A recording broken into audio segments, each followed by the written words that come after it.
this. Our feature speaker tonight is Dr. Mario Motta, speaking about the health effects of light pollution. And Dr. Mario Motta has an impressive list of accomplishments, of which I only took the briefest summary to put on a single slide. But certainly some heavy positions in the AMA, the American Medical Association, including Board of Trustees, Council of Science and Public Health, President of the Massachusetts Medical Society, board certified in cardiology and nuclear cardiology, has an asteroid named after him.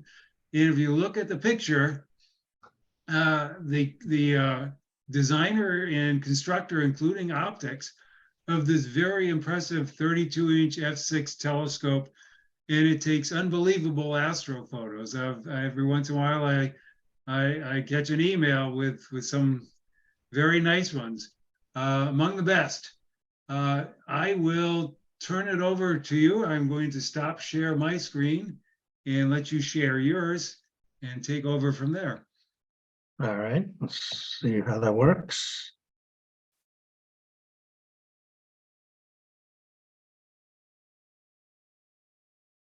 Okay, can you see my screen? Very good.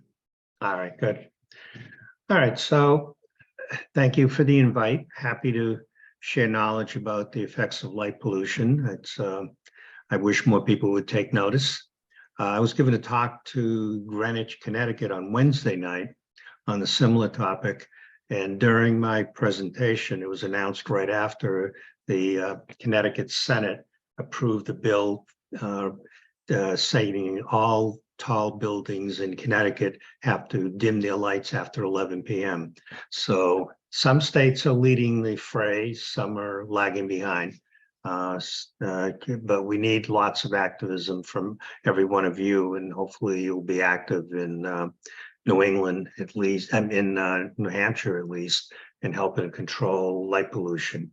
I had an observatory for many years up in Center Harbor. That was my first 32-inch.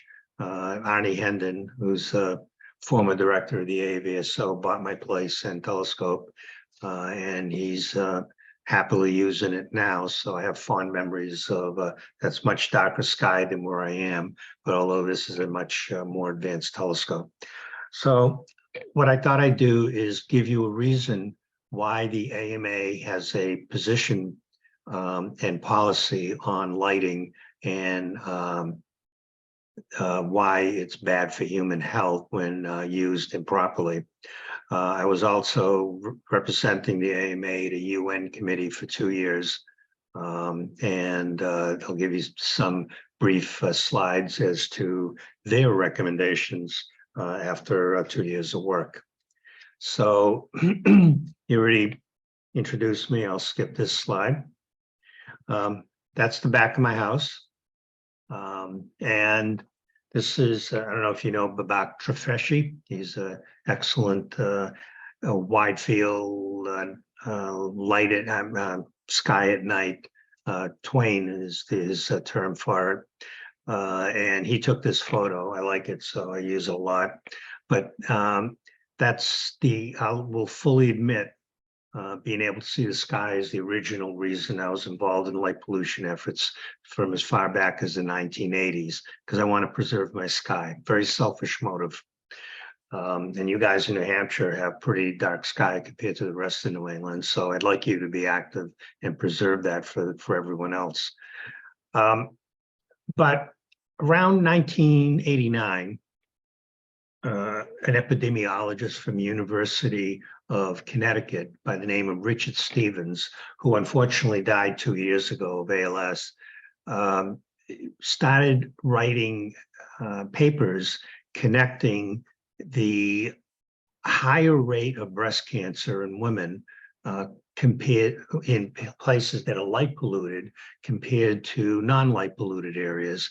Now, he's an epidemiologist, so his job is to connect facts from various and strange ways.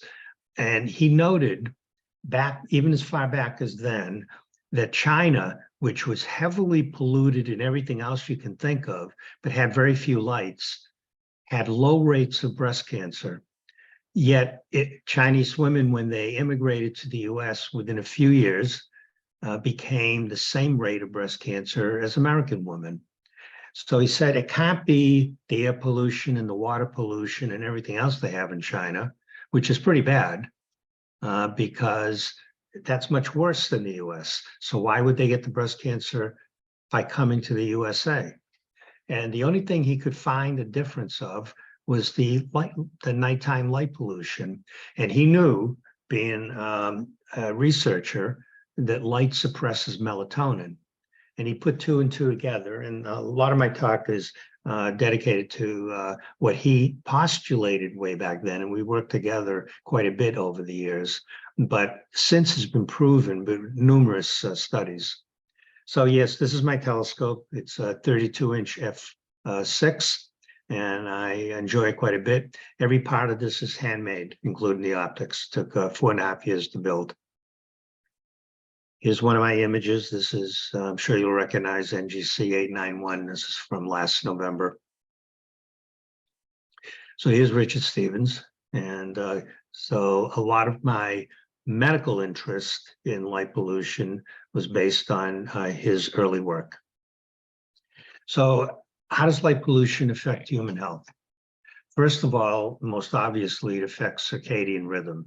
By suppressing melatonin, by light, the circadian rhythm gets disrupted. So it's kind of like being in jet lag all the time.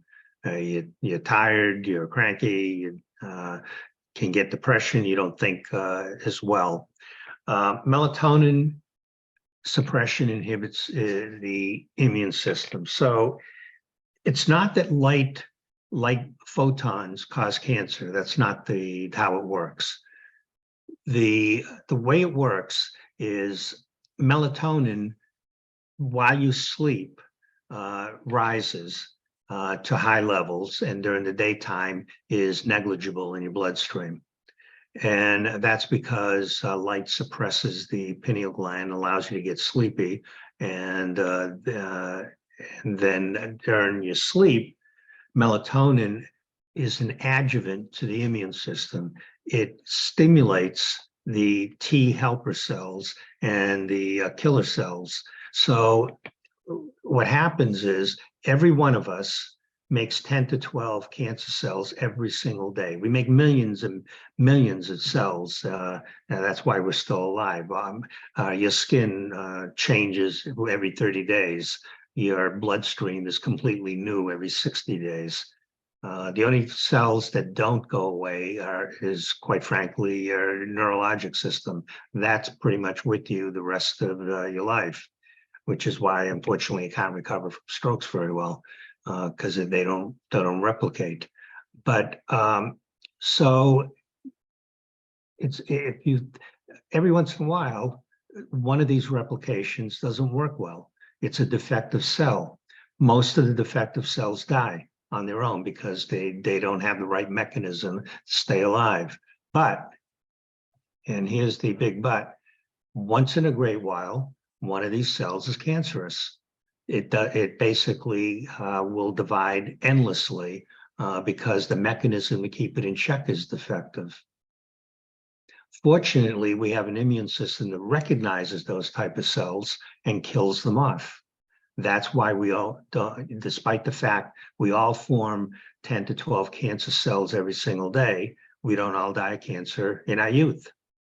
Okay, so that's the mechanism. If you think about how melatonin suppression then is not present to aid the immune system to do its job at night, now you can understand quite simply, I think, why, if you suppress melatonin, the immune system's just that much less effective, and therefore every one of these cancer cells will escape, and therefore you develop a cancer.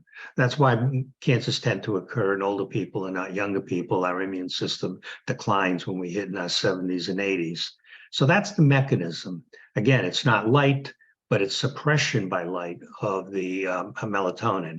And by doing that, you have endocrine-related carcinomas, and by that I mean breast, prostate, thyroid, thymomas, all those, anything that's related to an endocrine system tends to increase with melatonin suppression. You have sleep disturbances. That should be self-obvious. There's a suspected rise in childhood leukemia from light pollution. Glare into roadways which makes dangerous conditions for drivers. And of course, it harms the environment. They're mammals, insects, birds, they're all affected by light pollution. Here's the hormone. It's a very primitive hormone. It's one of the first that nature creates. Amoeba make melatonin, believe it or not. Okay, plankton make melatonin. Every mammal does, of course, every insect. So it's a very primitive hormone used in different ways in many, many organisms. So melatonin is suppressed by blue light more than red light by a 10-to-1 factor. It's been shown to increase prostate cancer, breast cancer, and let me show you some of that. So we all know about the three cones that are red, blue, and green in our retina. And then there's the rods that are allow us to see at night vision. So that's 4 receptors. Well, it turned out in 2003, a receptor no one knew about was discovered called RGC. This particular receptor is scattered throughout the retina, just like the cells that allow us to see, but specifically don't go to the vision center in the back of the brain, or occiput, but go to the pineal gland and the limbic system. And when that's stimulated, especially by blue light, okay, here is the receptor RGC. If you notice, its peaks at around 460. And that's basically this color of the sky. So when we see that, the pineal gland basically shuts down melatonin production and stimulates the limbic system that basically wakes us up. If you think about evolution, it's perfectly natural that we would evolve that way. Unfortunately, in our modern society, we have TVs and computers on all night long, and kids are exposed to blue light all night. And that wreaks havoc with our immune system. So a gentleman by the name of Luc Schlagen in Netherlands did studies on quite a number of people, and he determined that there were low sensitivity people and high sensitivity people, with most being in the middle, which is typical of any biologic response.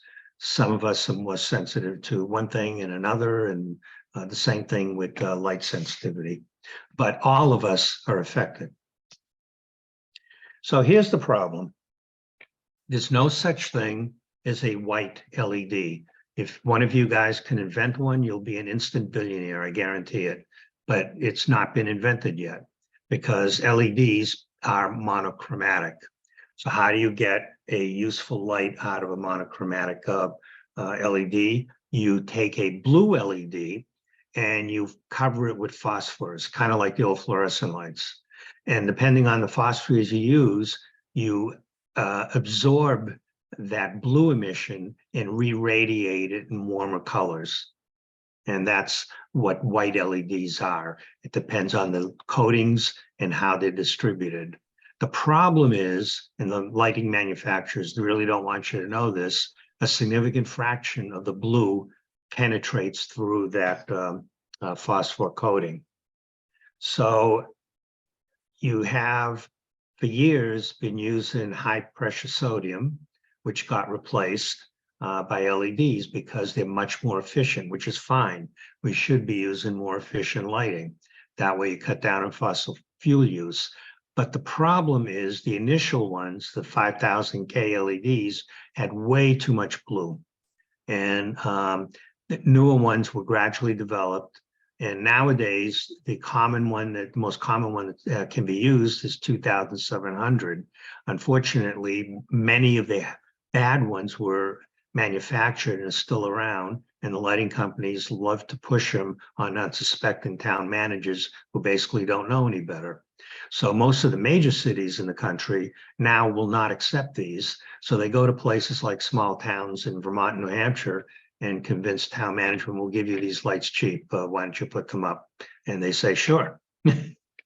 Until they're up, you don't realize how bad they are. So here's the difference. The 6,000K LED has about 40% blue. 3,000K is about 21% blue, and 2,700K is about 15% blue. Now, seeing side by side, I think you can tell the difference. It's when they're individual, they all look white. Okay, you don't get a yellow tinge until you get down to below 2,000. High pressure sodium, depending on your manufacturer, was 1,900 to 2,100, just to give you an example. And here's the problem. If you look at the 5,000K, and some places are still putting them up, believe it or not, this is the useful light that you want. But look at the spike in blue. Okay, whereas the red line is your 2,700, you got much more useful long wavelength light and not so much blue, still a bit there. Quebec went a different way. Unfortunately, they're the only ones manufacturing this, but up in Quebec, they're using amber LED and there's no blue whatsoever. And quite frankly, I've seen them in the streets and they look great.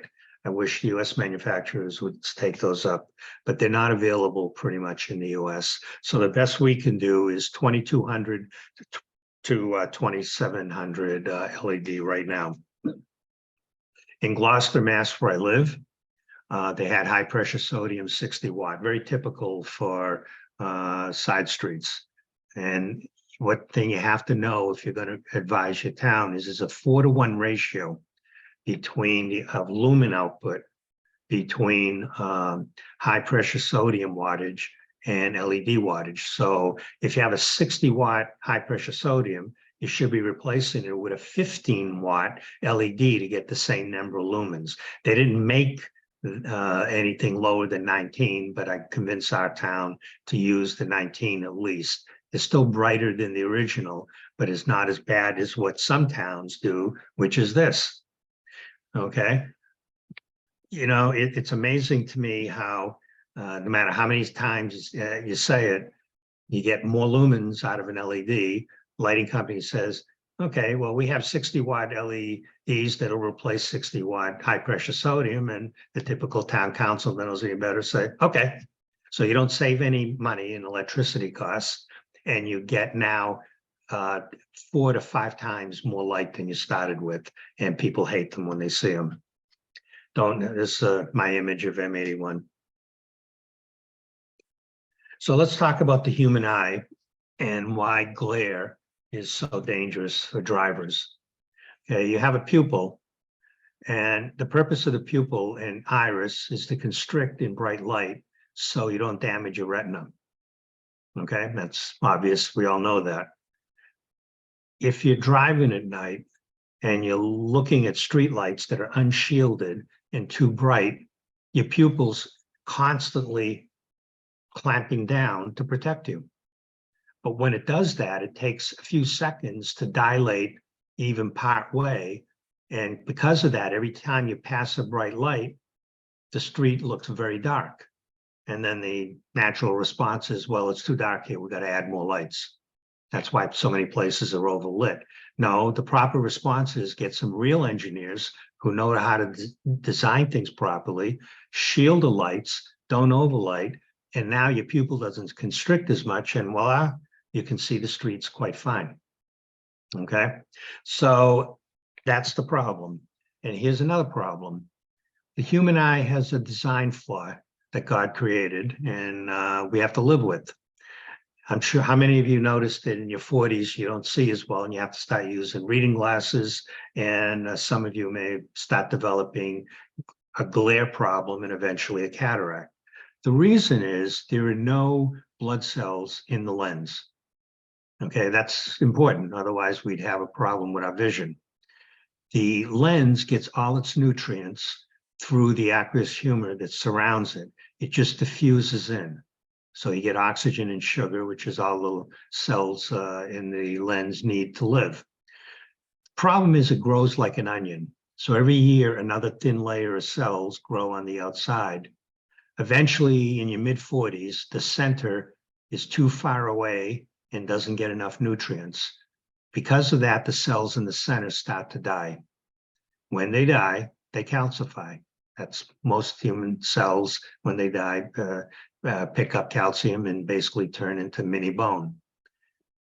At first, it's just a couple of scatterings, but that it causes scattering in your eye from these microcalcifications. Eventually, it becomes more and more, and in your 70s, 80s, you might need a cataract operation when it completely obstructs your vision. But that's the reason why the older you are, the harder it is to drive. It's because of these microcalcifications and scatter. So when you're looking at something like this and you get scatter in your eye, it's like trying to see through a blizzard snowstorm. You don't see very well. And I've given many a talk to elderly, and I say, how many people have trouble driving at night? A lot of hands go up. And I basically tell them, it's not your fault. It's not your eyes. It's basically bad engineering. If the lights were engineered properly, you wouldn't have a problem driving. So to demonstrate that, here's what glare does. When you're young, say 20 years old, it takes about 1,800, 2,000 Lamberts of light to cause glare. By glare, I define where it interferes with your vision. When you're driving, that, of course, that is a problem. But when you're 60 years old, it only takes about 400 Lamberts. And the curve gradually flattens out. But so that can be completely avoided if you have shielded lights and not have glare scattering in your eye. A gentleman in the Netherlands also, why am I blocking on his name right now? I apologize.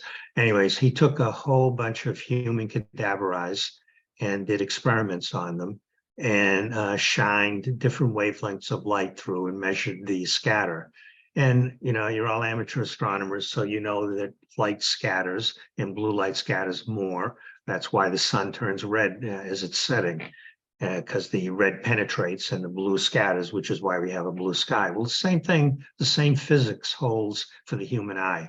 So red, this is a log scale, so these differences are much greater than what appears here.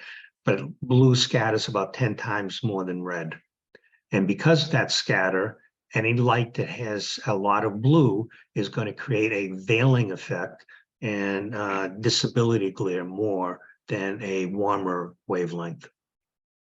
So to demonstrate that, this is 2 photos from Quebec when I was given a talk up there, and I shamelessly borrowed 2 slides. They gave me permission to use them. So here is a typical intersection.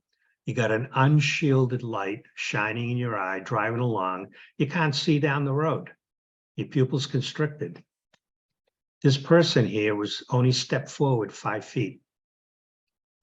So going from that to here, one, you're going to kill someone, hit a disabled car, hit a moose, hit a deer, and it's because these lights are blinding you. If they're shielded and properly not overlit, you see better down the road. More is not better. Okay? So, glare and street visibility. Here's properly shielded lights with proper color temperature. It looks white, looks perfectly fine. This is 2700. Compare that to this. Street looks dark, overlit, 4,000 K lights. Okay, which would you rather drive on? Queens, New York. One of the early adopters for at the time they had only 4,000 K lights around 2010, I believe it was. So they put up all these lights in Queens and were going to do the whole city. And immediately people got complaints. This is someone's bedroom. Okay, would you like to sleep in a bedroom like that? It just severe light pollution. And as there are lots of articles in the New York Times about people struggling to adapt, authoritarian looking, looks like a prison atmosphere. Blue light at night is not a good thing. The problem is everyone hates them once they're up. But when they're presented at a town council and people say, well, we're going to change LEDs, people sit there because they don't know. You don't realize how bad it is until you actually have to live with it. So here is color sensation, color differentiation down the road with different color temperatures. It's not until you get below 1800 does your color perception start to change. That's a very yellow, reddish light. Okay, but the difference, and I stress this because a lot of lighting companies say, well, you need 4000K because you got to be able to distinguish whether someone has turquoise or blue on their shirt. I mean, who cares, really? As if that really matters. But the point of the matter is, it doesn't matter. The difference in color perception is negligible if you're anything above 2200. And detection. The International Illuminating Society, who I've had a battle with, in fact, they sent me threatening letters in the past, kept saying, well, you needed to be able to see down the road better. So turns out they're not lockstep like that. Not all of them are in the employ of lighting companies. Alan Lewis, who is former president of the IES, and Ron Gibbons, who's a researcher at Virginia Tech, did this study where they looked at 2100K to 6000K and 3500K and looked the difference in detectability 120 feet down the road was inches. Okay, so this is the slide I show whenever a lighting manufacturer tries to tell me that they need 4000K lights. I say that's BS. And here's a study that shows you're completely wrong. Show me your study that you're right. They never come up with a study. Another thing you'll hear is, well, the moon is 4000K. So we should use 4000K. Okay, so here is in color, actually this blue line here is the spectrum of the moon, an actual spectrum. And in black line is a 4000K LED. Now, it's true, this part kind of matches, right? But what they conveniently leave out is this gigantic blue spike. Nothing to see there. Just move along. You don't need to see that. Okay, so if anyone tells you the moon is the same as a 4000K light, just say, yeah, except for the huge blue spike that you're ignoring. Here is a 3000K light at a shopping center not far from me, and you can see colors quite fine. Once these bad lights are up, people hate them. Davis, California, voted that they had 4000K lights, one of the early adopters. They hated them so much. When's the last time you heard people actually raise their own taxes? They voted overwhelmingly to raise their own taxes to replace all the 4000K lights. That's pretty dramatic. Monterey sued their own city because they hated the lights. Seattle, 4 years ago, one of the early adopters, 2009, they put up 4000K lights. I've taken them all down now, and they're slowly replacing them with 2700. Pittsburgh just last year voted the same way, and I can go on and on. The point of the matter is, another argument you can use for your city council is don't make the mistake that other cities have made. Because if you put up the wrong lights and people hate them so much, you're going to end up having to do it twice and spend twice for it. So these are all the cities that have initially had 4000K lights and then went to 3000 or lower. Toronto even made a point in their statement that they want to be AMA compliant lighting because the AMA said you should use 3000 or lower, which drove the lighting industry ballistic. I got to tell you, I got actually threatening emails from the lighting industry which I've saved a few of them, but stuff like, you bunch of doctors, you don't know what you're talking about, we're the engineers, you should stick to medicine and leave us alone. That kind of stuff. And my response was basically, our papers have the science behind them. We list which papers they came out of. Show us your papers that you're right. Nothing has ever come of that. Many states have now passed lighting laws. I'm embarrassed. Massachusetts, New Hampshire has a very weak one. I don't know if you know that. Massachusetts still doesn't have one. And this is a 3000K lighting. So the New World Atlas of Artificial Light, 80% of the world and 99% of the US and Europe live under light polluted skies. Not too many people live in the Nevada wilderness to see a true dark sky. So I'm sure you're familiar with this, the Bortle scale. Where I live, it's 4.5. You guys are probably better than that, probably a 3 or better, I would hope, where you're living. But many parts of the world, like if you're in the middle of Boston, you're a 9. And many cities are at a 7.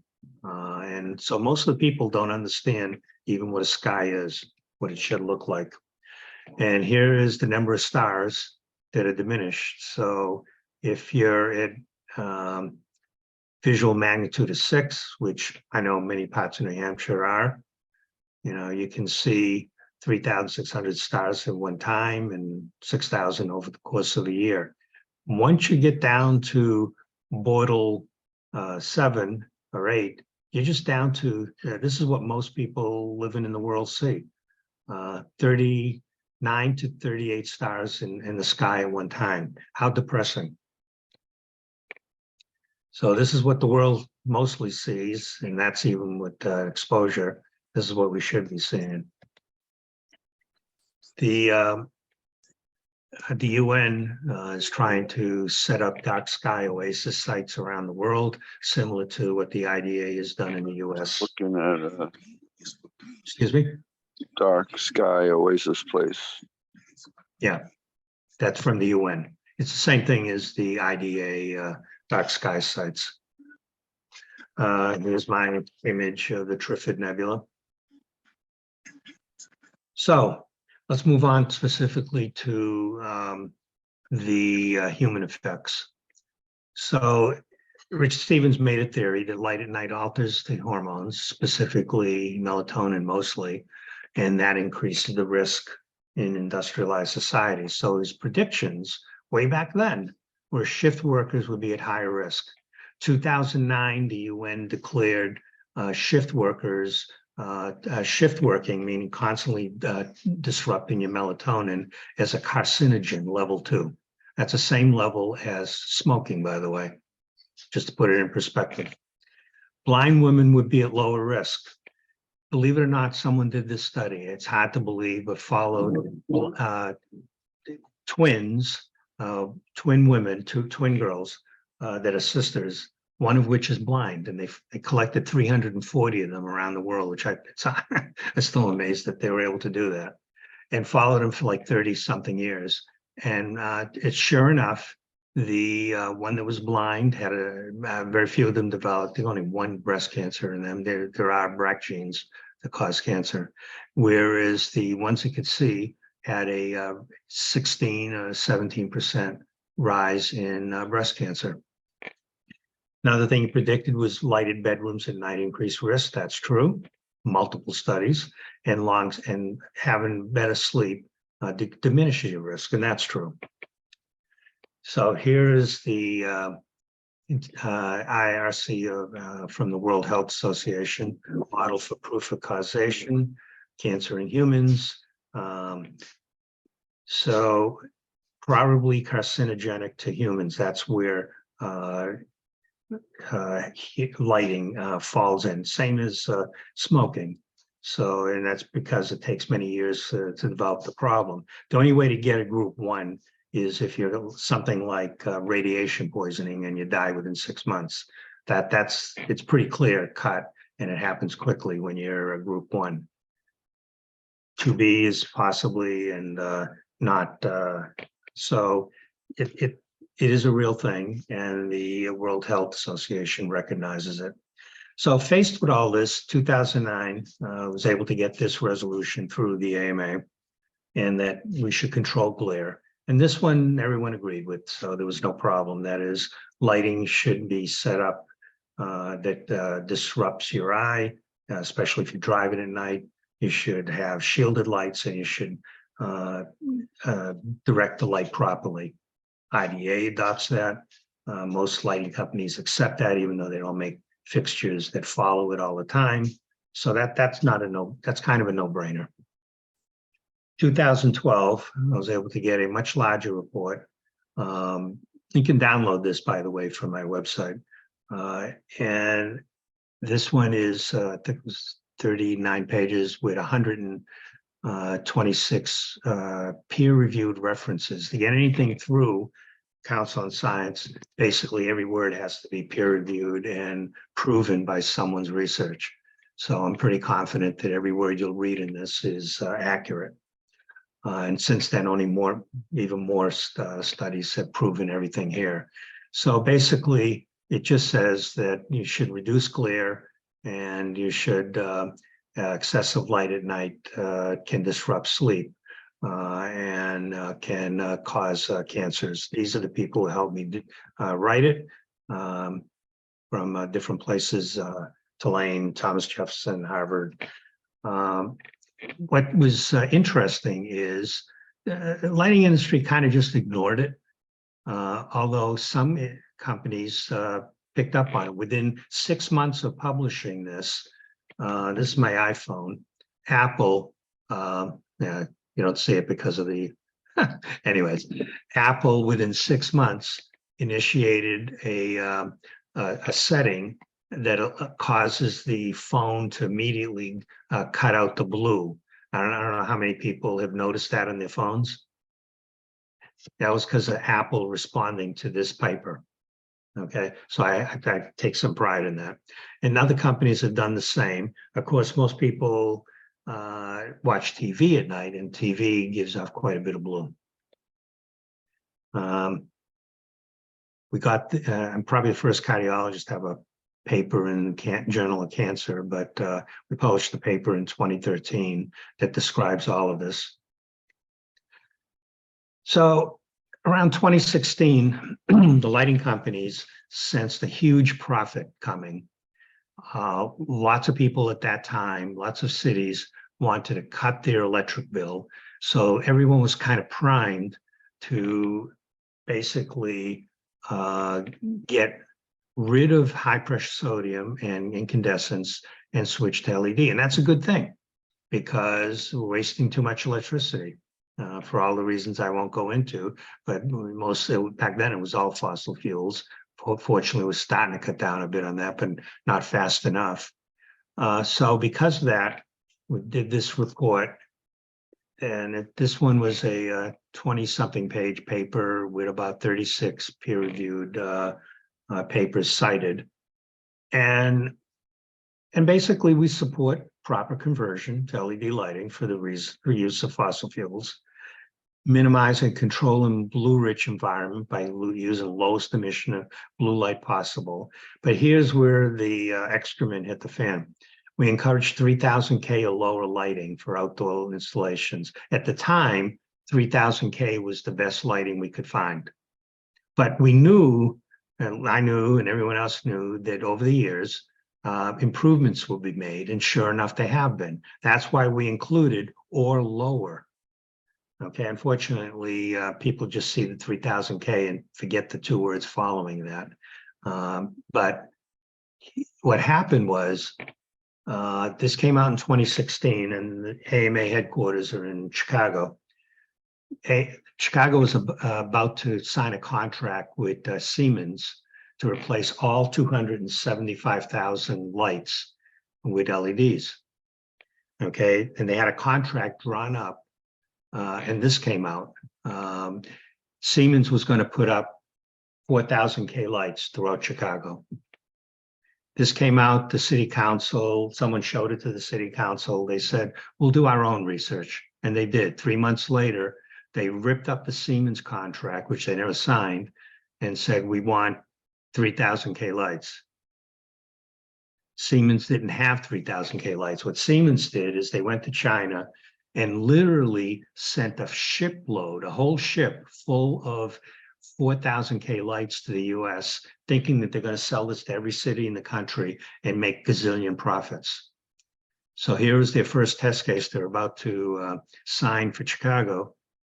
And Chicago rejected it and signed with another company because they didn't have any 3,000 K lights. So Siemens lost a 1.1 billion, would it be, dollar contract because of this report. That's why I get so many threatening letters. Okay, you mention my name to Siemens, I'm sure you'll get a long string of swear words, even to this day.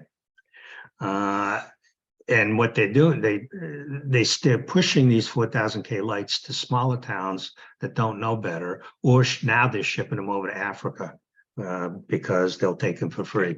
No one wants 4,000 K lighting.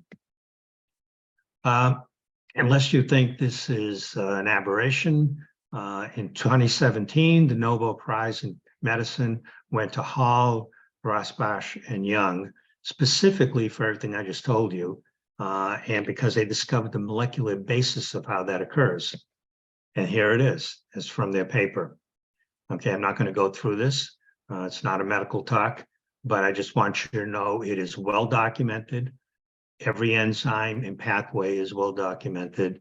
So this is on firm scientific, enough so that they got the Nobel Prize. I'll leave it at that. This is my view of M51. So I was then asked to represent the AMA at Dark and Quiet Skies, which is a UN subcommittee, and because the whole world is now taking notice of light pollution.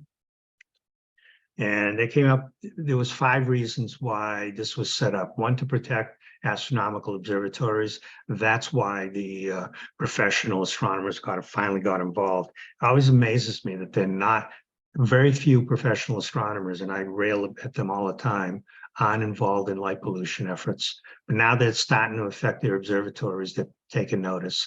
Satellite constellations with Elon Musk, 60,000 satellites, that's affecting them as well. So there was a section for that, a section for radio astronomy, protect dark sky oasis for cultural and heritage reasons. And I was put in the light pollution impact on the bioenvironment. So that's the group I worked with, specifically light pollution and the environment. We were supposed to meet in La Palma in 2021, but then they got canceled because of the COVID, of course. And then we were going to meet in 2022, and I had my tickets all set to go. And 11 days before the meeting in September, the volcano erupted. So 2 Zoom meetings in a row, which I'm really still annoyed at. But here's the people worldwide that are involved in this light pollution effort with the UN. I'm there as well. So here's my subgroup of health effects. And that was, so let me tell you just some facts. How am I doing for time, by the way? I'm not even paying attention here. You're doing well, Mario. Okay. So sleep research. Longer you sleep, the better your health is for numerous reasons, not just melatonin. 10% of our genes are controlled by our clock genes. 10%, that's 1 out of every 10 of your genes has an effect if you disrupt your circadian clock.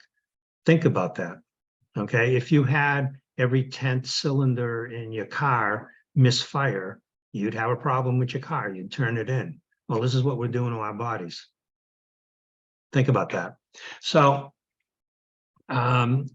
because all mammalian genes, so many are clock controlled, if you disrupt that clock, the circadian rhythm, don't be surprised if you have a problem.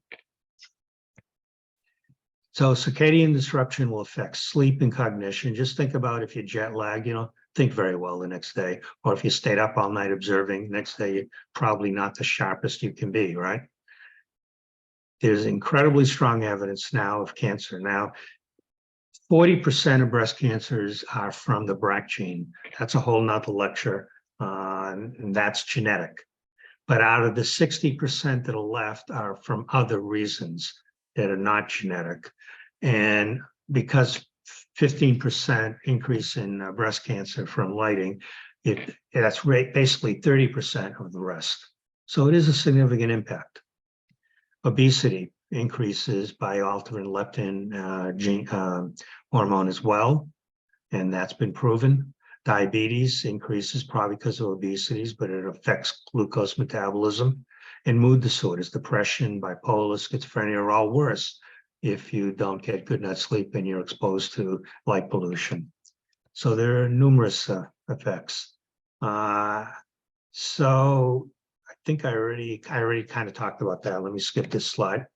So here's one of my favorite studies. It was done by Blask at David Blask, who's at Tulane. He's a researcher. And I just think it's fascinating and very instructive. So there's a thing called the nude mice. It's a genetic mice that were developed so that they will accept a cancer and transfer. And it's a standard model for studying cancers. So what he did is he took 120 of these, they're actually rats, not mice, 120 of these rats and divided them into 5 quintiles. And actually he's got 6 here, 6 so 20, 140 might, I think it was. So what he did is he then let the first quintile have a normal daylight cycle. And here's the rate of the breast cancer that was implanted over a month, right? Then the next set of mice had a little bit of nightlight come through, kind of what you would have for a nightlight or a typical light that comes in your bedroom if you live near a street light. It's not much, it's 0.08 microwatts, minimal amount. The rate of breast cancer is increasing faster. A little bit more, a little bit faster, a little bit more light, a little bit faster, until finally the poor unlucky rats who were given constant light, never were exposed to the dark. This is the rate of breast cancer that was implanted. Look at the difference. Where would you rather have your wives or yourself sleep? This environment or that environment if you have a cancer? One of the landmark studies, and there's been now several, was the 110,000 women's nurses study. And this came out by Harvard, but it was a multi-university study. And they took 110,000 women that they studied from 1989 to 2013. It finally got published in 2016, or was it? 2017, it got published. This was after my paper got published, so this is not referenced in it, but this is a landmark study. And what they found is they took these 110,000 women, they studied many aspects of health, but one of them was light pollution. And the way they did that was they took the zip code and then looked at the light levels of that area that they were lived in, with the theory that if you lived in the center of a city, you're going to get a lot more light shining in your bedroom at night through the shades than you will if you live up in northern New Hampshire, where it's nice and dark. And they had 5 different quintiles, okay? And what they found was that there was a stepwise increase from the lowest to the highest, just like that rat study, except these are women, okay? And so that if you lived in the center of a city, you had a higher rate of breast cancer by about 14% in this particular study. And this, again, is outdoor light at night. Everything else was kept equal. Unless you think that's an outlier.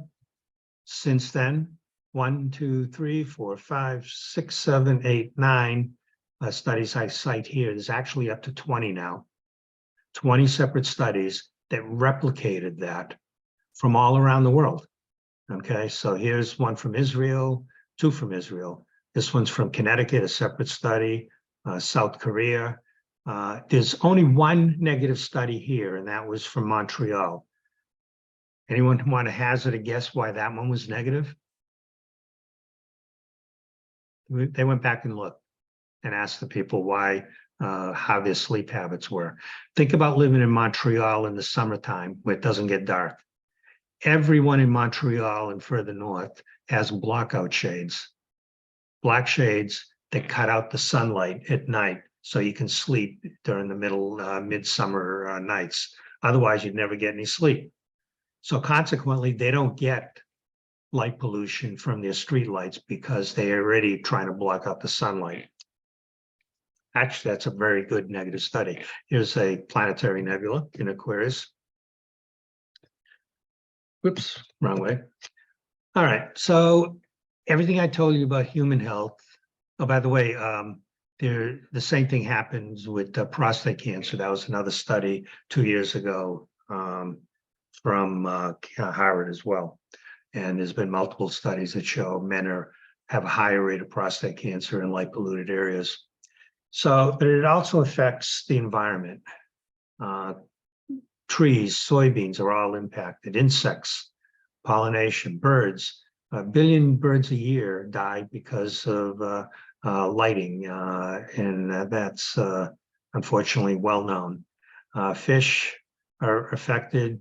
Sky glow affects invertebrates. And here's, there was a great paper by Travis Loncourt, who's from the University of California, and he wrote this in 2018.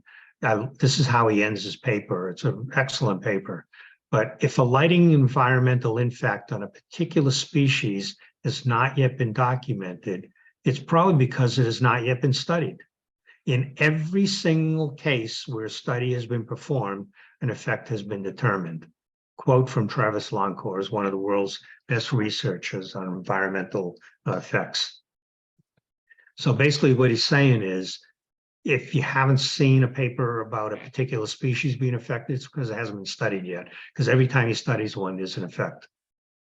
And here's part of the reason. Blue travels much further, up to 50 miles away, than the sky glow distributes far, far further.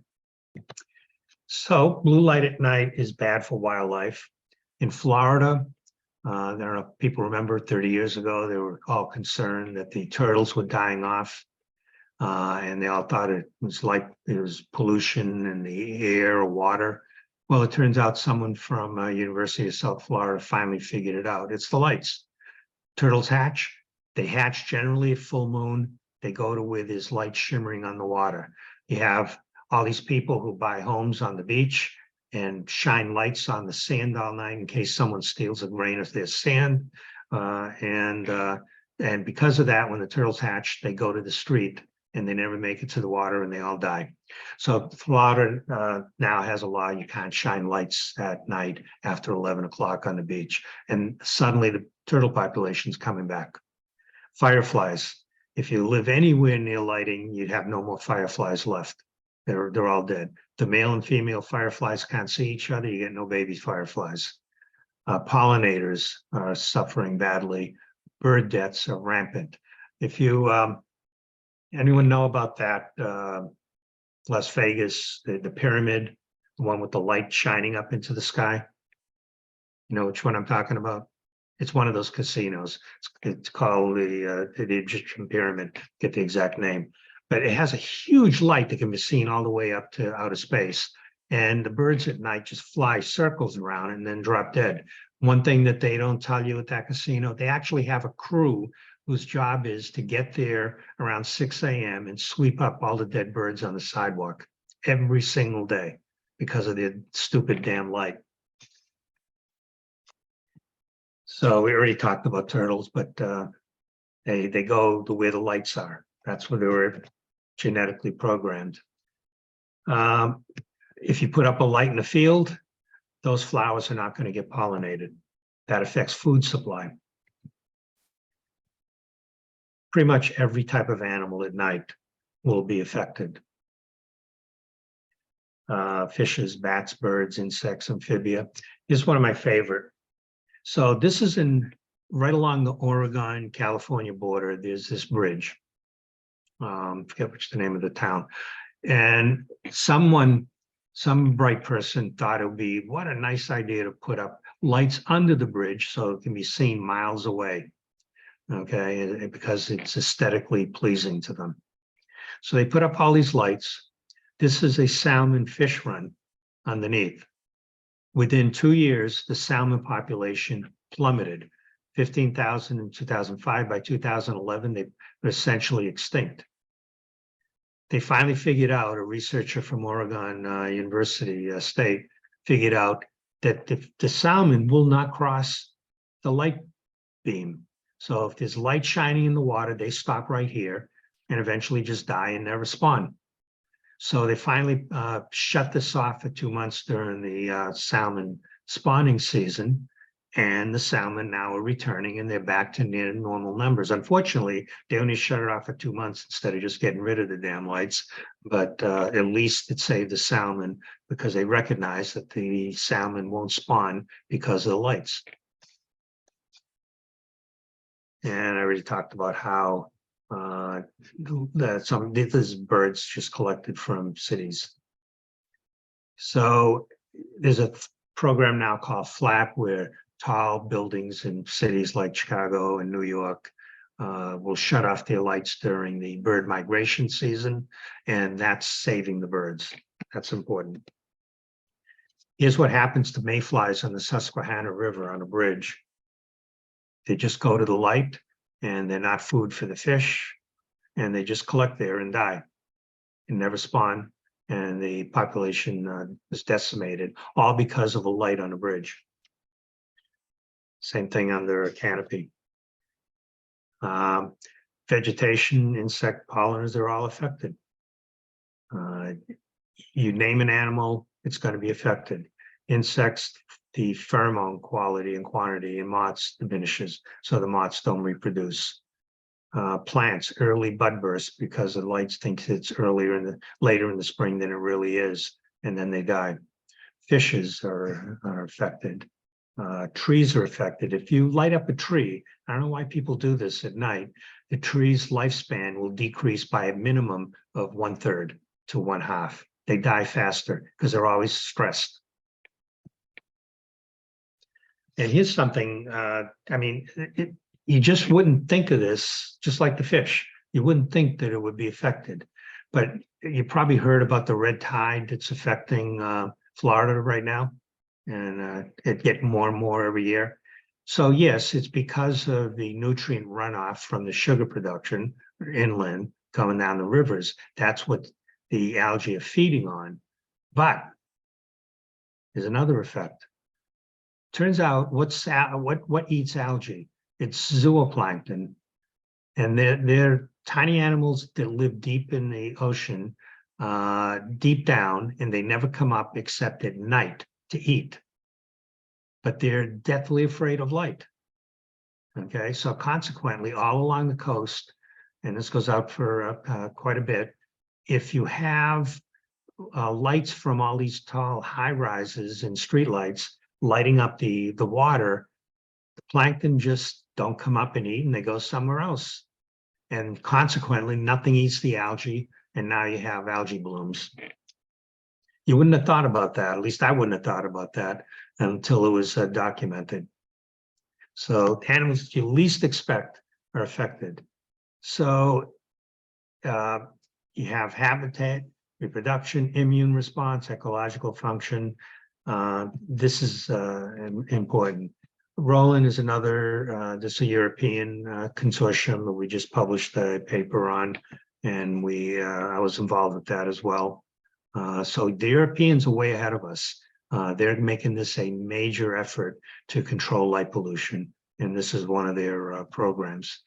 The IES, even though I just bashed them a while ago, is finally on board. So they made a change in 2018.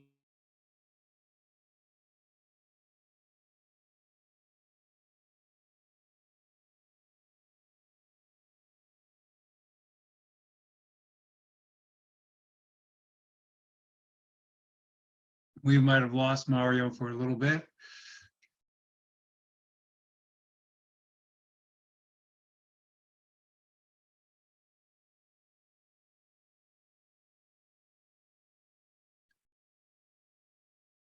Industry. The gun industry basically, don't tell us what to do. We'll sell what we want. My response is we'll buy what we want. Go away. So make better lights. So their latest manual does have an improvement, and the new one's going to be even better yet. I think it comes out 2023, sometime later this year.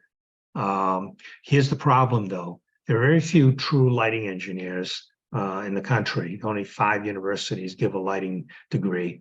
Most of them are civil engineers, whatever they decide to do lighting because it was a job. And many of them will have manuals that are way out of date. So if you're at a city meeting, first of all, see if he's really a lighting engineer.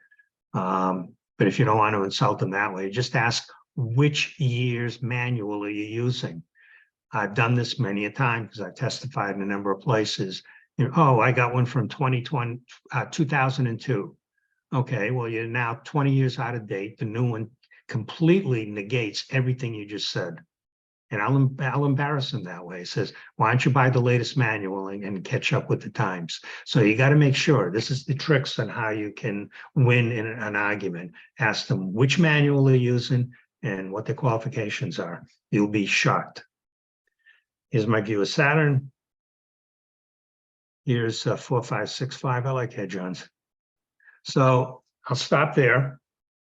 If you go to my website, www.mariomattamd.com, and there's a section on lighting, go down and click on that. You can download many of these papers.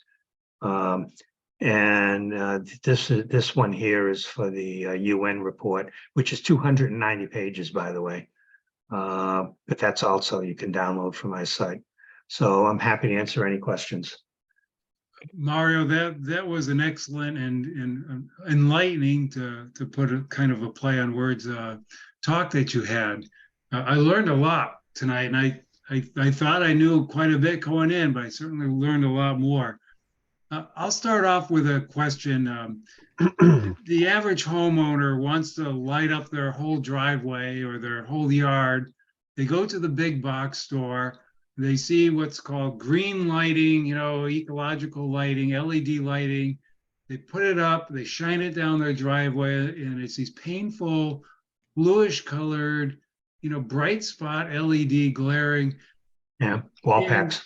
How do we stop that cycle? Do we go to the big box store, educate them? Well, we've tried. IDA has talked to them, and some of the Lowe's and some of the Home Depots actually have a section for environmentally friendly lighting. But the problem is you're never going to pass a law anywhere that restricts homeowners. Okay, we can restrict multifamily units. We do in Gloucester.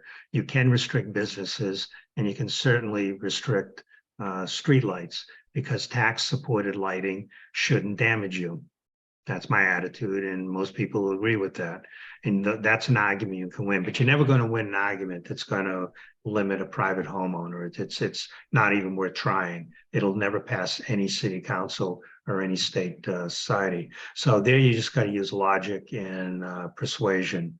The other problem is even the proper lights that they sell are designed to go down. People take them home and they say, well, that doesn't look right. So they tilt them this way, which defeats the whole purpose of the shielding. So it's really a matter of education. You just got to be friendly with your neighbors and explain things, and hopefully they're reasonable. But you can pass ordinances against big businesses, multifamily units, and streetlights. Okay. Very good. Any other questions for Dr. Mario? I would add. I have a question. Paul, I'll let you start. Okay, I would add alarming to one of the words to describe what we've just heard in this presentation. Following up on the education of neighbors and so forth, are there efforts underway to get education about light pollution and awareness of light pollution into school curricula? Well, that's a whole nother matter. Yeah, I mean, that would be difficult, especially with children. I'm not sure where that would fit. I mean, one of my daughters is a STEM teacher, and she'll mention it, but I'm not sure that's going to be part of any curriculum. Astronomy is, though. And during an astronomy unit, you might say, well, why can't you see the sky very well? Kids like to see the sky. Okay. Hopefully you're showing kids through your telescope. So you potentially do it that way. I've done some school presentation. It's always well received. So it's a matter, what you need is at least one activist in every town. It might work its way into health classes. Could. Yeah. I have a question. David? So I realize most of what we've been talking about are lights that are, on continuously at night from place to place and time to time and residence to residence and such. Is there anything in the category of police cars? I'll tell you, when I'm driving and a police cruiser has pulled a car over at night, I'm blinded. Can there be a setting, like low setting for nighttime? Because I think police cars with their lights on can cause more accidents than they're trying to acknowledge the fact that they're there. Well, cars in general are a problem because they're the auto industry back in 1996 managed to get through Congress. It's one of those Republican things where regulation is bad. So they unregulated the auto industry, and the auto industry can produce whatever lights they want. That's why a couple of years ago, I don't know if people remember this advertisement from Audi, where they said, our lights are like the surface of the sun. They were producing 6,000 K lights as their headlights, and you can still buy them. And many people put in those lights thinking it's great. I can see 10 miles down the road. Of course, you're blinding everyone in the way, and you're causing accidents. And the only way this is going to stop if there are enough lawsuits, and they're starting. People are getting sued because they've been blinded. But too bright a light is a problem. As far as police cars, you're always going to have an exception for safety issues. That one you're not going to win. Yeah, it's just. But would you agree? Sometimes those blue lights are just blinding. They can be, but there aren't enough police on the road that's not really the major factor. Yeah, if you can control the street lights, that's where you're going to get the biggest bang for the buck. Yeah. All right. Next Okay, question. thank you. Mario? Yeah. It says Amy, but this is Phil. I'm also a member of the Boston Club, and a day or two ago, you had a link to an IDA 6-minute presentation that was very good. Oh, yeah. Can you share that with Joe so that he can share it with the members? Sure. I'll email it to him. Okay, thank you. A 6-minute presentation produced by the IDA, and Babak was a friend of mine, and it's just very well done. Yeah, it's very nice. Very good. Any other questions for Dr. Mario Motta? This has been. I have one, if I Go could, ahead, please. Jonathan. Dr. Motta, there was an interesting question came up at a meeting of Dark Sky, Maine. It was a town, I forget which coastal town, that there was a parking lot on a dark peninsula in Maine, and the police wanted the parking lot lit. The solution proposed was, I think it was 3,000 K or 2,700 K lights on some kind of photo detector or heat detector, so there would be no lights if there were no people present. Oh no, the police weren't going to have that. They wanted it lit all the time for safety. The joke is that all the research that I know of shows that lighting areas for safety all the time is a complete waste of time. It counters what you're trying to do. People don't notice things that are lit all the time. They notice when the lights pop on and there's a change. Correct. One way to deal with the problem of dark skies is to simply not have lights on when nobody needs them. Why is it so hard to explain to the police that they are working against themselves when they demand to have lights on all the time? Yeah, tell them to look at Phoenix and Tucson. The police there felt the same way, and they were finally proven to them that they actually can see better if they don't have light shining in their eyes when they're looking for criminals or bad activity in buildings. So at least in Tucson and Phoenix, they're on board. In other cities, they've been convinced as well, but not everywhere. Houston, for example, is a huge battle.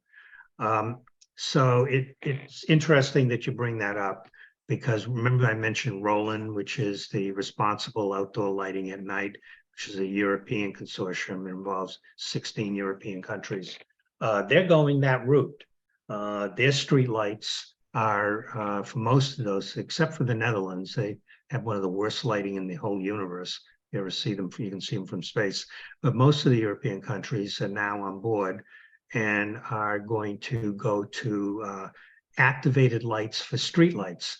So after 10 or 11 o'clock, the lights will either be off or dimmed exceedingly low, and they'll only turn on as a car approaches. Hopefully the US will adapt that, but like I said, the Europeans are way ahead of us, and they're not afraid of regulation, so they're going to get something done.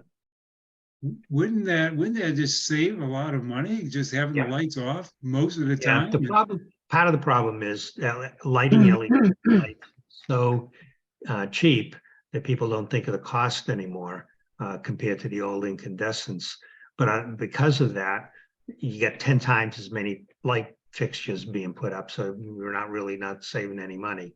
But yeah, people don't think about the cost. There's a Alvin, theme 100 that watts of energy all night long is a half ton of coal for that year. Alvin, you're next. You have your hand up. Okay, yeah, you had mentioned the amber LEDs or something to that effect. Is that a useful technology? Is it currently available? And are there other similar technologies that actually get rid of the blue spike?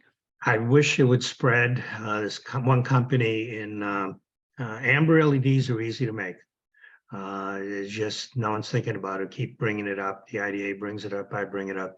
But one manufacturer in Quebec and all of southern Quebec, it started off because they want to preserve their observatory there, but they ended up, community project, they ended up giving out the LEDs to replace every light in southern Quebec. They even changed the barn door for the cows lights to amber LED lights. Everyone loves them. You can see perfectly fine. You eliminate the blue. Everyone's happy. Even the cows are happy, producing more milk, believe it or not. Just a follow-up.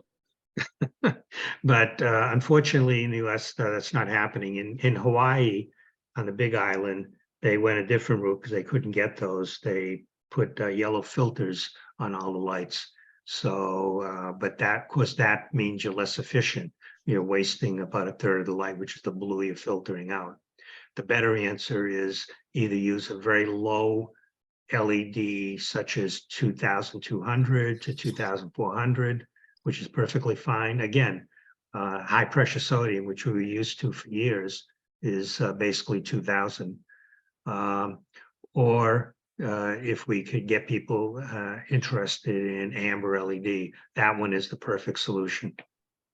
Just to follow up on that, I remember many years ago being in Redwood City, California, where they had the high pressure sodium vapor, or the low pressure, which was the bright yellow. Yeah. And I was going into a very large intersection, 5 lanes going different directions. And the lights turned yellow, but all of a sudden everything looked the same as the overhead lighting. And I couldn't tell where the light fixtures were. So yeah, it was real confusing to that instant. Right. The low pressure sodium is monochromatic. That's the problem. That does affect built. I mean, in selected areas like near an observatory, that's a good solution because it's easily filtered out. But a better answer is amber light or 2200 K lights. Very good. Who wants the last question? I had a hand up. Were you looking for me? Jonathan, that'd be you. You get the last Thank you. question for Um, tonight. Dr. Motta, you mentioned these 3000 K light, pardon me, that the amber lights are available in Canada and unavailable here. Why is that? It could be a problem of regulation. And are they really better than the 2200 K lights that are available here? Why can't I just write to Canada and have them shipped here and installed in my town? The first of all, a lot of the manufacturing of LED lights is done in China and not in the US. There are very few manufacturers in the US. Once you have a production line set up, it's expensive to have to change the line, and they don't want to do it. As long as they're selling, why change? So the only way change is going to happen is if people refuse to buy the product, but they're not refusing to buy the product because they need lighting. So it's a complex subject. It can be changed. You just have to have enough demand and convince a particular manufacturer that they're going to corner the market if they produce better lighting. It's slowly evolving, and we're going to get there. But you got to think like a business owner and a manufacturer. We already got a production line. They're selling like hotcakes. Well, why are you telling us to change? It's going to cost us money. It's basically as simple as that. Dr. Motta, is the issue the voltage difference between the US and Canada? No, not at all. No, it's just they came up with a bright idea to use amber lighting, and it works for them. Very good. Dr. Mario Motta, I enjoyed this presentation, and certainly from the questions, the interest is very high. Anybody that needs help in their town to educate, if you want to contact myself, I can direct you to resources, or certainly if you contact Dr. Mario Motta, he clearly has a ton of material that can help you in your own town. So yeah, please just go to the website and you can download all these articles. Look at the IDA website. You can lots of free stuff to download there as well. It's a great resource. I was on the IDA board for a number of years. So there you have it, Mario. Thank you very much. Yes, thank you. And at this point, I will stop the recording and go to the business meeting. Okay, I'll drop off, but I expect every one of you now to be light pollution activists, correct? Yes. Do me I'm gonna proud. get my astronomy club working on that. All right. Then my night was well spent. Take care. Thank you. Thank you. Right. Bye.